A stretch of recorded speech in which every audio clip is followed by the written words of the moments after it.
We're closed. I said we're... You know, you really should wear a hood.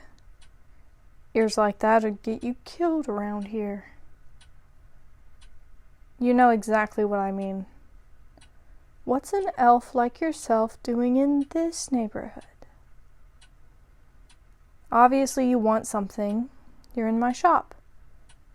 Everyone who comes in here wants something terribly important. Something so important it can't wait another moment, and yet they always wait when I offer them something to drink. So, take a seat. What can I get you to drink? Relax, pointy ears. Whatever you came in here for can wait a couple minutes. And technically I'm closed, so if you don't want me to kick you out, you'll sit and drink. Better. Now what would you like? Nah, that's elf garbage. You think you're in the capital city? Hate to break it to you, magic fingers, but those golden streets and crystal towers are about 15 stories above your head. You're in the underground now. Try some of this. Go on, sip, sip. Yeah, it's rough the first time, right? But you get used to it. Though it does get worse before it gets better. Second sip is awful. Third sip is worse. But by the fourth sip, it'll taste like the best thing you ever drank in your life. It's just like a lot of the people around here. Awful. Worse. A couple of us? Best you'll ever meet. Yeah, I couldn't really say which category I fall into. Guess you'll have to stick around and find out. Now, we're miles away from your little elven buddies. Far away from the City of Light and those libraries of your college, which, I'm guessing, is where you're from. The college. Am I right? Mm-hmm. I can always tell a college elf. Same overconfidence. Same complete confusion about the underground. Same insignia on your jacket pocket. You really don't know the meaning of subtlety, do you? Have you really never heard the rumors about what happens to elves down here? Oh, big tough elf. Okay, fine, you've piqued my interest. What brings you to this tiny shop in the middle of the night? Looking for someone. Most people are, even if it's just themselves. Well, you came to the right place, though you've risked a lot coming here. This person must be incredibly important to you. A soulmate? You're kidding. What, one person destined for another? What do you expect me to do, my flaxen-haired friend? I can't find someone who doesn't exist. Oh, you have proof, do you? Did you pull a rabbit out of a hat and it said you had a soulmate? Okay, so tell me how you know you have a soulmate. Blah, blah, blah, blah, blah. You lost me when you started talking. So you did some wizardry and had fun and did fun stuff and got something that belongs or belonged to your soulmate. And now you want me to find them with just this thing. First of all, I don't care what your magic tricks are called. Second of all, this sounds suspiciously like an assignment from magic class. I don't get paid enough to do an elf's homework, okay? I barely get paid enough to do anything at all. It's a project. That's the same thing as homework. A personal project? Ah, I see. You have to call it that so you can use college resources, but it's not required in a class. I got you, Blondie. So, are you going to give me this mysterious object, or what? Yes, I heard you the first time. You want to give your object to the finder, so give it to me so I can do my job. What, you're not doubting me now, are you? Well, who do you think I am? A barmaid? Oh dear, may the god Grail give me strength. I'm literally the only person here, my magical compadre. I'm not a barmaid, I am the finder. Yeah, you walked into Lost, the shop of the finder. I find things, people, places sometimes. If you didn't know who I was, you wouldn't have come here. You thought the finder would be what? Older? Wiser looking? A guy with a beard? An elf? A witch? Take your pick. I've heard them all. But no, it's just me. A girl with a remarkable knack for finding. Honestly, you elves and your conclusion jumps. So, give me this thing, and I will try to find whoever it belongs to. But you better not get your little hopes up, alright? I don't believe in any of that soulmate nonsense, and even if I did, there's no guarantee I can find them. You pay me for my time and my experience, Barbie. That being said, I will be charging 2 ounces of gold. Don't start with me, Santa's little helper. As far as I can see it, you really don't have another choice. Can you find someone from just an object? No. Can any of your little elf besties? No. Otherwise, you wouldn't be here. Pay up. 2 ounces of gold. 1.5 ounces.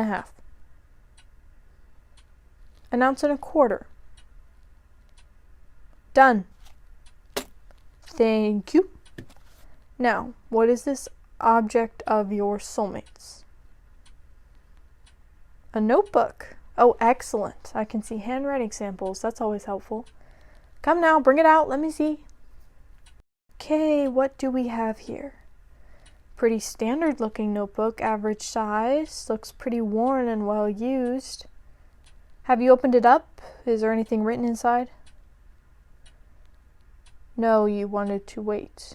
That's good. If there's anything trapped inside, like a hair, for example, I can find it. But let's not touch anything yet. Let's start with the cover. Black leather tie to hold it closed.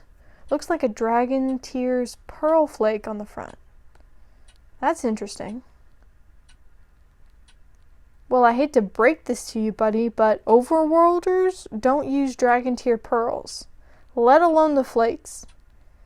I think they see them as inferior to actual pearls since they're so easy to come by. Down here, those flakes are used on pretty much everything just to give it some flair. It's about all the luxury us humans can't afford.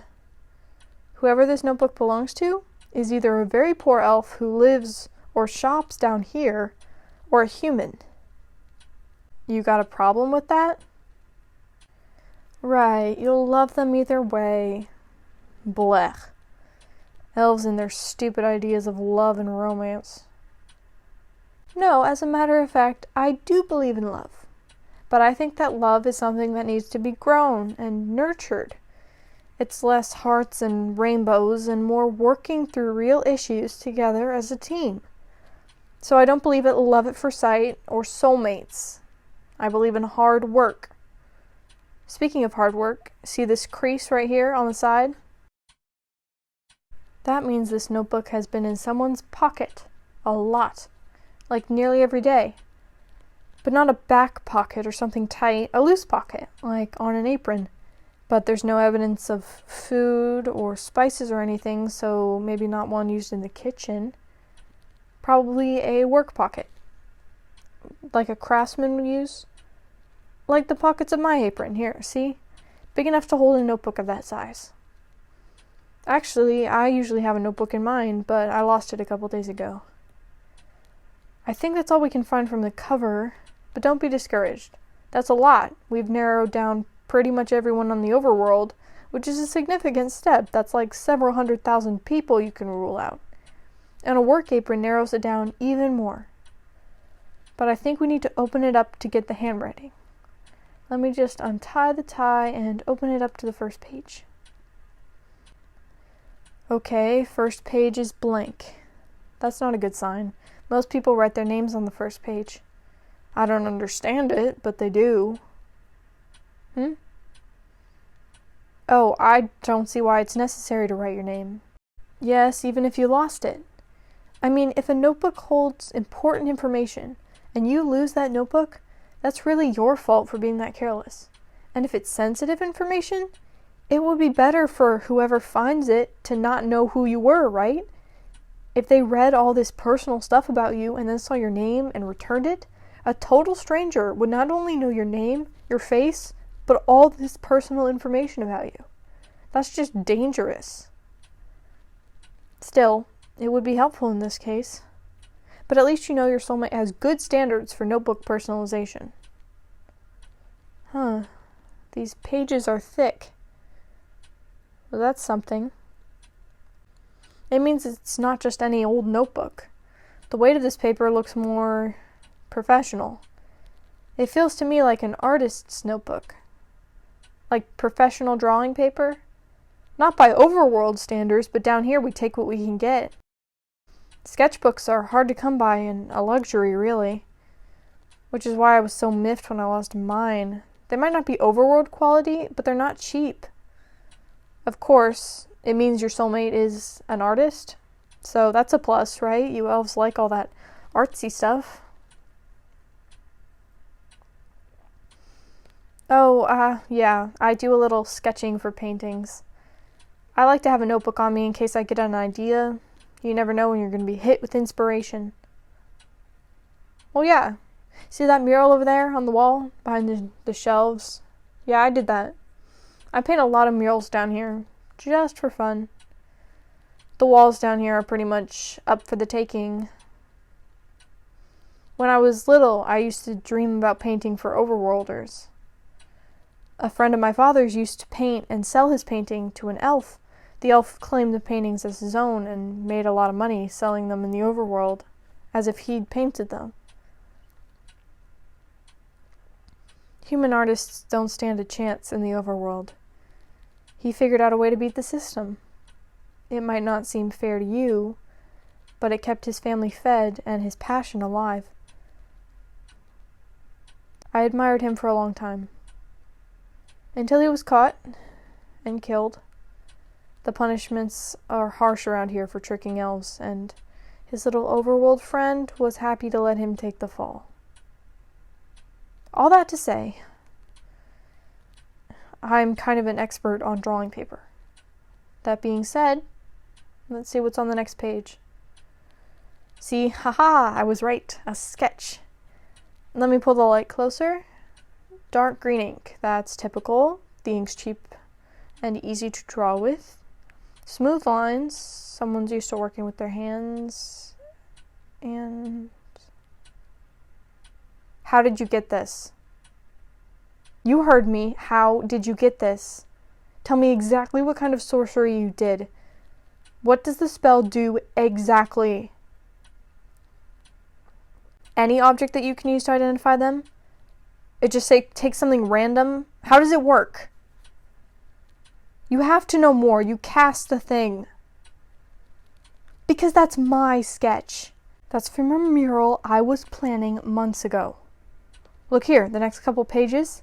That's a mural I painted on the wall by the mechanics. And this sketch here, I was venting because one of my friends ghosted me. And this one on the next page, that mark. I broke the tip of my pen and got so mad I threw the book across the shop. This is the drawing I made on my birthday when all my friends forgot. And this is the drawing I made when I finally had enough money to pay off my debts. And this drawing I did of some kids playing across the street. And this was a flower I liked. And this was the comic of a joke I heard that made me smile. This is my entire life since I got this notebook 9 months ago. And I want to know how you got it.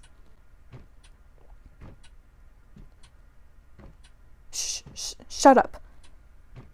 I know what I said, just shut up. Do you hear that? Use those pointy ears of yours and listen. That stamping sound? It's the night guard. We have a curfew down here.